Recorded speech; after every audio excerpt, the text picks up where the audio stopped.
কি দায়িত্ব গো?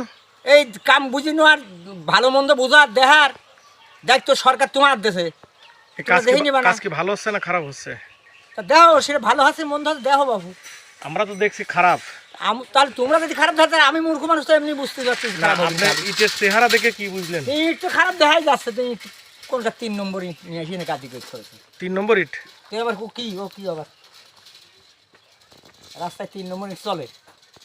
রাস্তায় দিতে হবে ভালো ইট, তাহলে মজবুত হবে রাস্তা। এই রাস্তা দিয়ে এই ইট দিয়ে রাস্তা করলে কি হবে? আচ্ছা তুমি তো একজন পথচারী তাই না? হ্যাঁ আমি পথচারী। পথচারী হিসাবে এই ইট দেখে কি মনে হচ্ছে তোমার? ভালো না এই দেখতেছি এই মনে করতেছি। এদিক তাকাও, এদিক ঘোরো। কও বাবা কও। এইবার কও। ভালো না মানে ও তো কেমন ইট? অত কথা কতি পাও না বাবা, আমি মূর্খ শুল্কু মানুষ, আমি না, যাই ঠিক বাবা। আছে, বলছি ইটটা কেমন? ইট তো